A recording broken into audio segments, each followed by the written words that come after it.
Hello everyone, welcome to week 5. This week we're going to be looking at how to become a conservation officer. Like traditional policing, conservation law enforcement has traditionally been dominated by white males. A couple reasons for this is that most who pursue a career in conservation law enforcement have a background in hunting and fishing. Not everyone, but most, and those type of activities are traditionally dominated by white males. That is changing some. There has been more recruitment into those types of activities, but traditionally speaking, those have been activities that white males have participated in. Also, a lot of those who pursue a career in conservation law enforcement are from rural environments. But this demographic is changing just as in traditional policing, as departments have focused more on recruitment to diversify their departments. Now, the PowerPoint is very important for this week. Most of the information contained in the PowerPoints is not actually included in the readings. Now, it doesn't mean the readings aren't important, but there's additional information in the PowerPoints that is important as well. All right, so the hiring and retention of officers is a process called the personnel process. And in order to be effective, departments have to be able to recruit, train, and retain good officers.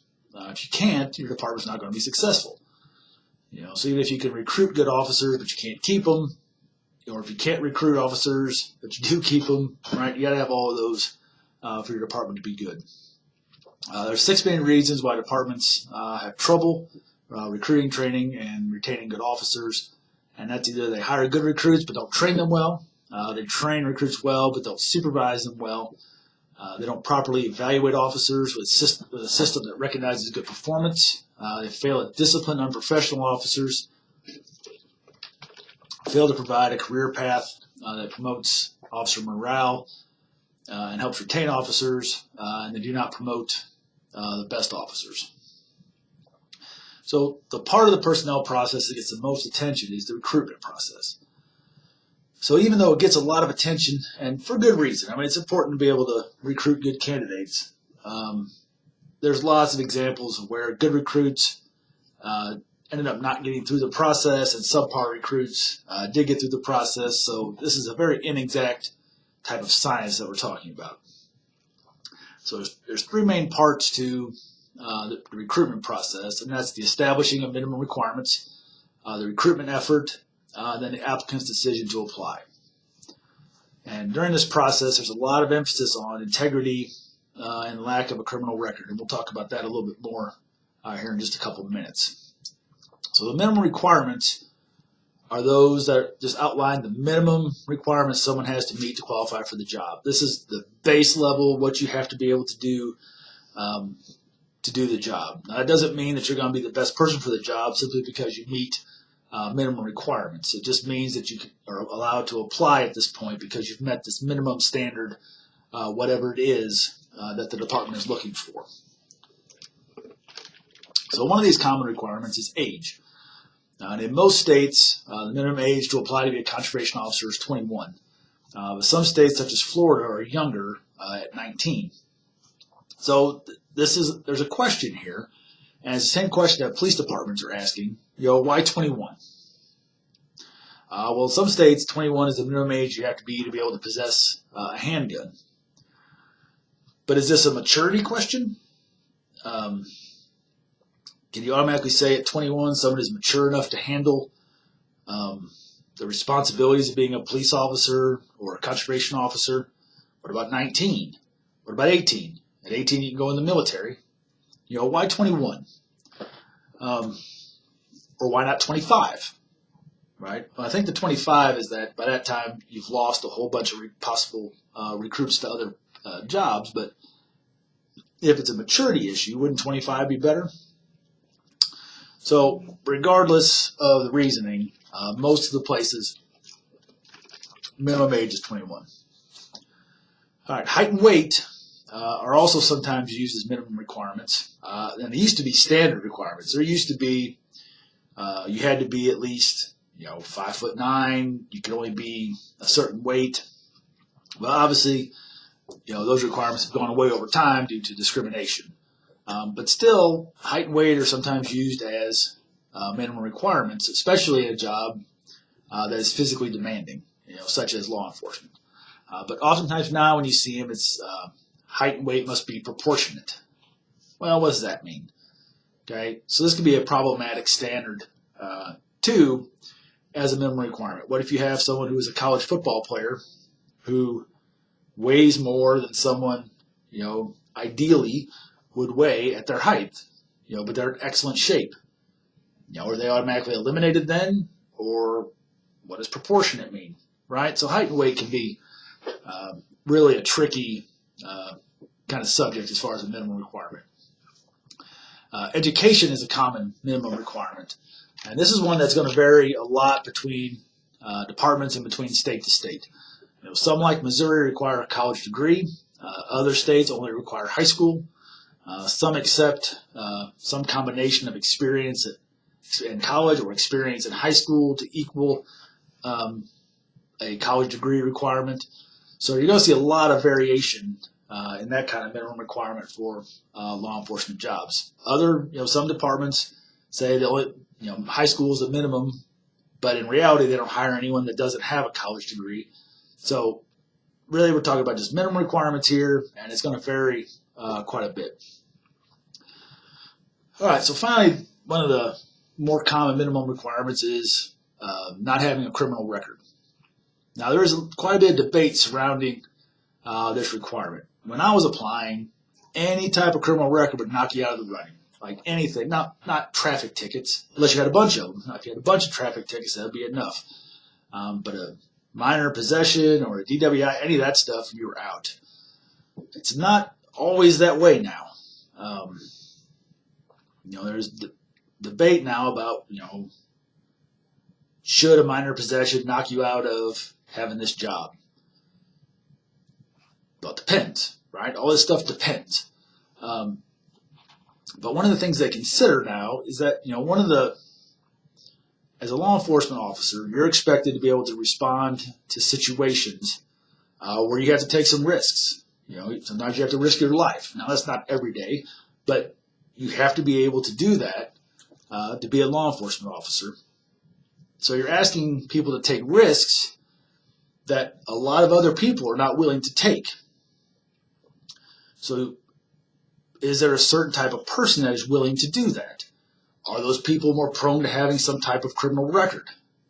Now, don't misunderstand. I'm not advocating for law enforcement officers having a criminal record. I'm just telling you that there's this debate going on right now about whether or not certain types of criminal records should eliminate someone from consideration for these jobs. So if you decide that, well, maybe there's some things that aren't, that big of a deal, okay, well then how much? How much do you allow? How much is too much? Obviously everyone agrees felonies are disqualifiers, but what about misdemeanors? There's lots of kinds of misdemeanors. What kind of misdemeanors are okay? Which ones aren't? Okay, states vary when it comes to this. Another thing is, drug use. When I was applying, if they found out you had ever used any type of drugs, you were out. And now with the way marijuana has evolved over time, and how marijuana use is looked at, sometimes it's not as big a deal. But again, varies state to state, varies department to department. All right, so let's talk about what other skills are needed. If you're going to be a conservation officer, you have to have an understanding of hunting and fishing methods and equipment, right? Because that's what you're dealing with, right? You're dealing with hunting and fishing law enforcement primarily. So you need to understand hunting and fishing methods and equipment. You need to have a background in wildlife and fish identification, because regulations are species specific, especially fishing. You can only have so many of this fish, or these fish have to be a certain length. Officers have to be able to know the difference. A background in wildlife and fisheries management is helpful, because officers have to go and talk to landowners and sportsmen about wildlife and fisheries management, and they have to be able to understand that and talk to them about that. Prior law enforcement experience is helpful. Probably 75% of my class, there were 22 of us in the class, and probably 75% had prior law enforcement experience. Depending on what agency you want to work for, prior experience with that agency helps. Getting to know people, some kind of work experience, maybe an internship, some kind of volunteer work. So what I did, prior to getting hired is first I got a college degree in fisheries and wildlife, and then I got summer jobs with the Missouri Department of Conservation up at the August Busch wildlife area. Essentially, replacing signs, cleaning the outhouses, painting, doing general maintenance kind of stuff, cutting the grass, picking up trash, right? I was what they would call a seasonal employee. I'd work there in the summers.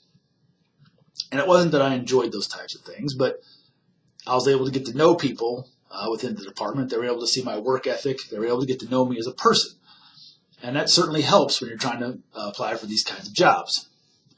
Once I graduated with my fisheries and wildlife degree, they had a hiring freeze on, so I went and started taking some criminal justice classes.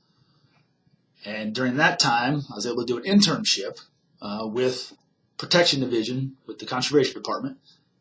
And that helped me, again, get to know people, and all those things kind of added together. And then I ended up getting a job as a St. Louis County Park Ranger. So I got a little law enforcement experience as well prior to applying to be a conservation officer. So all those types of things will help separate you from somebody else during the application process, because the application process is very competitive. There are about 700 or so applications when I applied. All right, so after the recruitment process comes selection. Now this process can take many months, and sometimes there's significant attrition of candidates. Because it takes so long, people end up getting other jobs, so a lot of people may fall out of the process. Sometimes it's about 6 months. That's about what it was when I applied, and that's a pretty common standard now. Sometimes it's a little bit less, but you ought to think about 6 months investment in this whole process. During that time, you're going to go through a variety of tests: written tests, medical tests, psychological tests, polygraphs, physical fitness tests, swimming tests, a whole battery of tests. So all this begs the question then, based on all these requirements, all these tests, can officer performance really be predicted based on those things? And now nobody has looked at conservation officers specifically, but they've looked at police candidates and police recruits. And performance is not easily predicted from all these pre-selection tests. A better predictor of success is how someone performs in the academy once they get hired. So why do we have all these tests? I think some of it is, the main thing is they're really trying to find the best candidates. But as I said before, sometimes people don't get through this process that are really good recruits. Other times people get through that really aren't. So it's not an exact science, and they use all these tests to try to make the best decisions that they can do. So after you're hired, you'll go through a training academy. And the length and hours and all that stuff, this all varies state to state. Some agencies have their own academy that they run, like Missouri. Missouri Department of Conservation has its own academy that it does. Other states send their officers to a traditional law enforcement academy for a length of time, and then conduct their own in-house academy after that. So the academy serves several purposes. One, it provides formal training, and then hopefully it'll weed out any undesirable candidates that somehow made it through the selection process and the recruitment process. Hopefully the academy then will weed out anybody that shouldn't be an officer. And then it's also a rite of passage, where candidates learn about the organization and the culture of the organization. So after the academy training, whether it's 6 months or 3 months, in the PowerPoint I've listed a couple different examples of how many hours and time periods different states have. After that is generally a period of field training. Now the length of this also varies from state to state. Some places do it after the academy, like once the academy's done, then you go do your field training. Others do it during the academy. But regardless of when, recruits are assigned to a veteran field training officer, an FTO, that supervises that period of training. So then once all that is done, recruits end up on a probationary period. Now, the period of time varies from department to department. Sometimes it's 30 days, sometimes it's 6 months, or some period in between. It could be 90 days. And during this time, officers can be dismissed for any reason. While you're on probation, if they want to get rid of you, they generally can. Normally, it doesn't happen without cause. Well, normally, by this point, anybody that gets fired or let go at this point, usually it's for cause because they have a lot invested in a person by this time. So even though during a probationary period a person can be dismissed for without cause, normally there is cause due to the amount of time and money that's invested in someone by that time. All right, so with that, I'm going to stop for this week. Make sure you complete all your assignments, and if you have any questions, please let me know. I'll see you next week.